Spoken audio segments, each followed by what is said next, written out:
नमस्ते बच्चों, आज हम देखने जा रहे हैं उमंग भाग 1 कक्षा 9वीं का 5वां पाठ ललद्यत। ठीक है बच्चों, तो हम देखेंगे आगे रचनाकार इसके। ललद्यत कश्मीरी भाषा की लोकप्रिय संत कवयित्री। इनका जन्म सन 1320 के लगभग कश्मीर स्थित पामपोर के सीमपुरा गांव में हुआ था। ठीक है बच्चों, इनका जन्म हुआ था 1320 के लगभग कश्मीर स्थित पामपोर के सीमपुरा गांव में हुआ था। उनके जीवन के बारे में प्रामाणिक जानकारी नहीं मिलती, यानी सही तरीके से इनकी जानकारी नहीं मिल रही थी। ललद्यत को लल्लेश्वरी, लला, लयोगेश्वरी, ललारिफा आदि नामों से भी जाना जाता है। उनका देहांत सन 1391 के आसपास माना जाता है। लोक जीवन के तत्वों से प्रेरित ललद्यत की रचनाओं में तत्कालीन पंडिताऊ भाषा संस्कृत और दरबार के बोझ से दबी फारसी के स्थान पर जनता की सरल भाषा का प्रयोग हुआ है। यही कारण है कि ललद्यत की रचनाएं सैकड़ों सालों से कश्मीरी जनता की स्मृति और वाणी में आज भी जीवित है। वे आधुनिक कश्मीरी भाषा का प्रमुख स्तंभ मानी जाती है।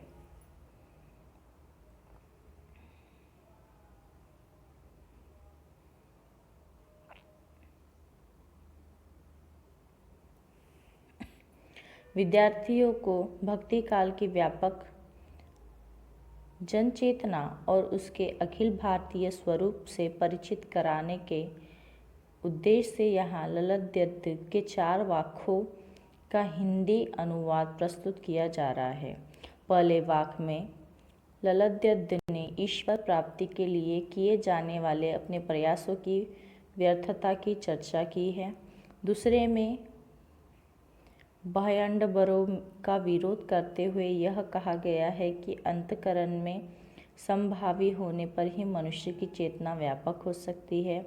दूसरे शब्दों में इस मायाजाल में कम से कम लिप्त होना चाहिए। तीसरे वाक्य में कवयित्री के आत्मालोचन की अभिव्यक्ति है। वे अनुभव करती है कि भवसागर से पार जाने के लिए सत्कर्म की सहायक होते हैं। भेदभाव का विरोध और ईश्वर की सर्वव्यापकता का बोध चौथे वाक्य में है। ललद्यत ने आत्मज्ञान को ही सच्चा ज्ञान माना है। प्रस्तुत वाक्यों का अनुवाद मीरा कांत ने किया है। प्रस्तावना प्रसंग हम देखेंगे। खिलौना माटी का ही था, एक दिन होना ही था नाश। पुरानी चीज़ नहीं टूटे, नई को कैसी हो फिर आस। खिलौना यह सारी दुनिया खेलता ऊपर वाला है, हम ही यह समझ नहीं पाते, अजब यह खेल निराला है। राजीव कृष्ण सक्सेना। ठीक है बच्चों, तो यहाँ पर हमें कुछ क्वेश्चंस दिए गए हैं इसके नीचे, जो हम रीड करेंगे। यहाँ माटी का खिलौना किसे कहा गया है?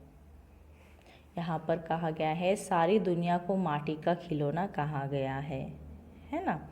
खिलौना यहाँ सारी दुनिया स्पष्ट कीजिए। भगवान इस दुनिया की सृष्टि करता है और कुछ समय तक खेलकर उसे नष्ट भी करता है। जिस प्रकार बच्चे खिलौनों से खेलकर नष्ट कर डालते हैं, उसी प्रकार यह सारा संसार सृष्टिकर्ता के हाथ में एक खिलौना है। तीसरा प्रश्न हम देखेंगे, इन पंक्तियों का संदेश क्या है?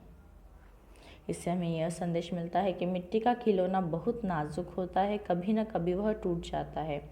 पुराने टूट जाते हैं, पाते हैं पुराने टूट जाते हैं और नए की सृष्टि होती है। सबको खिलौने वाला भगवान है, हम उनके खेल को समझ नहीं पाते। उनके खेल बहुत निराले होते हैं। ठीक है बच्चों, तो यहाँ पर क्या कहा गया, इस संसार को खिलौना कहा गया है और इस खिलौने को खेलने वाला और उसे बनाने वाला या उसे तोड़ने वाला कौन है? ईश्वर है। ये पूरा संसार एक खिलौना है, उसे चलाने वाला, उसे खेलने वाला ईश्वर है। यही इस छोटी सी पोयम में हमें बताया गया है। उसके बाद हम लोग पेज नंबर 30 पर जाएंगे। ओके बच्चों, रस्सी कच्चे धागे की खींच रही मैं नाव। यहाँ पर कवयित्री कह रहे हैं कि जो रस्सी है वो कैसी है, कच्चे धागे की है। ये जो रस्सी है वो कैसी है, श्वास रूपी है। श्वास रूपी मीन्स श्वास कैसा रहता है, कच्चा रहता है। हम उसे पकड़ के रख सकते हैं क्या, नहीं, है ना।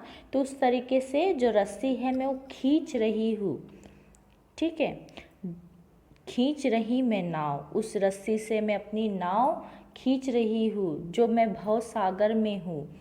इस दुनिया का जो भव सागर है, इस भव सागर में मैं जो श्वास रूपी रस्सी है कच्चे धागे की, उससे मैं अपनी नाव खींच रही हूँ, अपने जीवन की नाव खींच रही हूँ।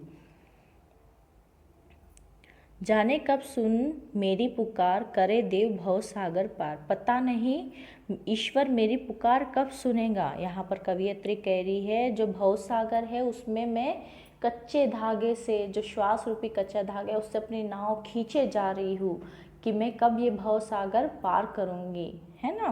तो यहाँ पर कवयित्री कह रही है पता नहीं ईश्वर मेरी यह पुकार कब सुनेगा और मुझे इस भवसागर से बाहर निकालेगा, या तो मुझे ये भवसागर पार कराएगा। पानी टपके कच्चे सकोरे, व्यर्थ प्रयास हो रहे मेरे। जिस तरीके से जब कोई मिट्टी का बर्तन होता है तो हम उसमें पानी डालते हैं, है ना। तो जब तक वो पानी मिट्टी का बर्तन पूरा सोख नहीं लेता तब तक क्या होता है, पानी नीचे से टप टप गिरते रहता है ना। तो उसी तरीके से क्या हो रहा है, जिस तरीके से इस मिट्टी के बर्तन से पानी नीचे टपक टपक गिर के क्या होता है, पूरा यानी व्यर्थ हो जाता है, उस तरीके से जो लेखिका है उनके जो प्रयास हो रहे हैं वो भी क्या हो रहे हैं, व्यर्थ हो रहे हैं।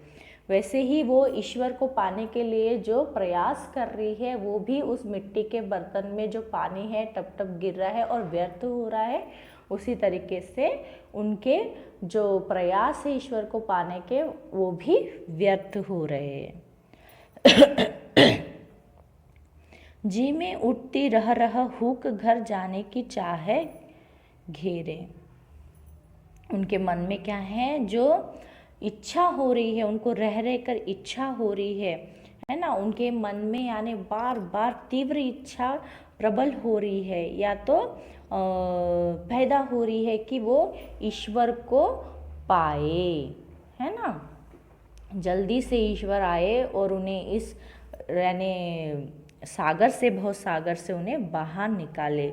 और उनके मन में तीव्र इच्छा पैदा हो रही है, मीन्स रह रहकर प्रबल गति से इच्छा पैदा हो रही है कि वो ईश्वर को जल्दी ही मिले और ईश्वर उन्हें जल्दी ही इस भवसागर से बाहर निकाले। उनकी आवाज़ सुने, उनकी पुकार सुने और उन्हें इस भवसागर से बाहर निकाले। ठीक है बच्चों, उसके बाद हम दूसरा वाक्य देखेंगे। खा खा कर कुछ पाएगा नहीं। ठीक है बच्चों, यहाँ पर कवयित्री कह रही है कि खा खा कर मीन्स सिर्फ खा खा कर लुप्त होकर आपको कुछ नहीं मिलेगा। न खाकर बनेगा अहंकारी, और बिना खाए भी आपको कुछ नहीं मिलेगा। क्योंकि अगर आप नहीं खाओगे, फास्टिंग करोगे, भूखे रहोगे, तपस्या करोगे, तभी भी आपको कुछ नहीं मिलेगा। आपके अंदर क्या होगा, अहंकार पैदा होगा कि हाँ देखो मैं बिना खाए भी रह सकता हूँ, मेरा शरीर यानी इतना मुझे साथ देता है, मैं ऐसा कर सकता हूँ, है ना। तो आपके अंदर उससे भी क्या होगा, अहंकार आ जाएगा। तो यानी आप अगर अपने इंद्रियों पर काबू रखते हो तो भी ठीक है, और आप इंद्रियों पर काबू नहीं रखते हो तो भी क्या है, व्यर्थ है। मीन्स दोनों तरफ से आपको ये है। तो आपको क्या करना है, अपना संतुलन बनाए रखना है। क्या करना है, अपने इंद्रियों पर आपको अपना संतुलन बनाए रखना है। समखा तभी होगा संभावी, खुलेगी सांकल बंद द्वार की। जब आप अपने इंद्रियों पर संतुलन रखोगे, समता रखोगे, तभी क्या होगा, मोक्ष के जो दरवाजे हैं वो आपके लिए खुल जाएंगे। सांकल, सांकल मीन्स जो आपकी मोक्ष के दरवाजे हैं जो सांकल से बंद करके रखे हैं वो खुल जाएंगे। ठीक है बच्चों, उसके बाद थर्ड वाक, तीसरा वाक हम देखेंगे। आई सीधी राह से गई न सीधी राह।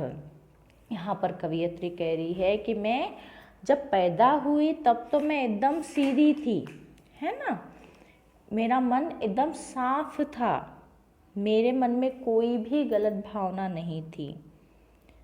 गई न सीधी राह, मगर मैं जब जाने के लिए अभी तैयार हूँ ईश्वर के पास तो मेरा मन साफ नहीं है, मेरे मन में भेदभाव है ना, ईर्ष्या, जलन, ये सब जो यानी सामाजिक बुराइयां है उन्होंने प्रवेश कर लिया है मेरे अंदर, तो मैं अभी सीधी नहीं हूँ। सुषम सेतु पर खड़ी थी बीत गया दिन आह। वो कह रही है, लेखिका कह रही है कि सुषम सेतु, सुषम सेतु मीन्स सूक्ष्म नाड़ी रूपी पुल, सुषमा नाड़ी रूपी पुल है ना। हठ योग में शरीर की 3 प्रधान नाड़ियों में से एक नाड़ी जिसे हम सुषमा कहते हैं, जो नासिका के मध्य भाग में स्थित है। तो ये जो सुषमा नाड़ी रूपी पुल है, तो मैं इस पर क्या हूँ, खड़ी हूँ। मेरी यानी ज़िंदगी पूरी अभी हो गई और मैं कब से यहाँ पर खड़ी हूँ ईश्वर का इंतज़ार करते हुए। तो जब पुल होता है तो पुल का होता है कोई नदी पार करने के लिए होता है ना। तो यहाँ पर लेखिका भी क्या है, सूक्ष्म नाड़ी रूपी पुल पर खड़ी है और वहाँ पर उनको पूरा दिन बीत गया है मगर ईश्वर उन्हें लेने नहीं आए। जेब टटोली कौड़ी न पाई, जब हम कोई पुल पर खड़े होते हैं, जो माझी होता है जो हमें वो पुल पार कराने वाला होता है, तो हमें उसे कुछ पैसे देने पड़ते हैं ना। तो उसके लिए ही यहाँ पर लेखिका कह रही है कि अरे जब माझी को दू या क्या उतराई, वो कह रही है जेब टटोली कौड़ी न पाई, मीन्स जब उन्होंने अपनी जेब टटोली कि जो माझी मुझे, यानी माझी यहाँ पर ईश्वर को कहा गया, यानी ईश्वर जब मुझे इस भव सागर से पार कराने के लिए आएगा, इस पुल को पार कराने के लिए आएगा, तो मैं उसे क्या दूंगी, है ना। तो इसलिए उन्होंने अपनी जेब टटोली मीन्स अपने अंतर मन में झांक कर देखा, तो उन्होंने पाया कि उन्होंने एक भी सत्कर्म नहीं किया है। जब उन्होंने अंतर मन में अपने झांक कर पाया, उसे टटोला, तो उन्हें समझ में आया कि मैंने एक भी सत्कर्म नहीं किया है। तो माझी को दू क्या उतराई, तो जो ईश्वर मुझे इस यानी भव सागर से पार करने आएगा, मेरी नैया पार लगाने आएंगे, मैं उसे क्या दूंगी, है ना, मैं उसे क्या दूंगी। चौथा वाक हम देखेंगे। थल थल में बसता है शिव भी, यहाँ पर कहा है थल थल यानी पृथ्वी के हर एक जगह पर, या तो हम कह सकते हैं कण कण में, तो पृथ्वी के हर एक कण कण में कल्याणकारी वास करता है। यहाँ पर शिव को कहा गया है कल्याणकारी, ठीक है। तो यहाँ पर कहा गया है पृथ्वी के हर एक कण कण में, प्रत्येक कण कण में ईश्वर यानी कल्याणकारी ईश्वर जो है वो वास करता है ना।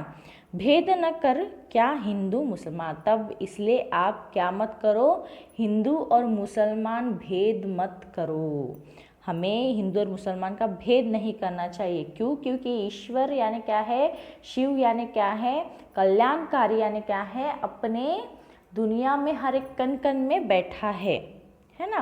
तो हमें हिंदू और मुसलमान का भेद नहीं करना चाहिए। ज्ञानी है तो स्वयं को जानो, अगर आप सच में ज्ञानी हैं तो आप अपने आप को पहचानिए। यहाँ पर कवियत्री कह रही है अगर आप सच में ज्ञानी हैं, आपको सच में ज्ञान है, तो आप फर्स्ट अपने यानी खुद को पहचानो। वही है साहिब से पहचान, वही आपको ईश्वर से पहचान हो जाएंगे, है ना। यानी यहाँ पर कहा गया है ईश्वर क्या है, सब में वास करता है, सब में ईश्वर वास करता है। तो यहाँ पर लेखिका कह रही है अगर आप सच में ज्ञानी हो तो आप खुद को पहचानो, आपको ईश्वर की यानी प्राप्ति हो जाएगी। ठीक है बच्चों, तो बहुत ही अच्छा यानी वाक्य यहाँ पर दिए गए हैं। मैं आशा करती हूँ आपको इसका मतलब समझ में आ गया होगा। धन्यवाद।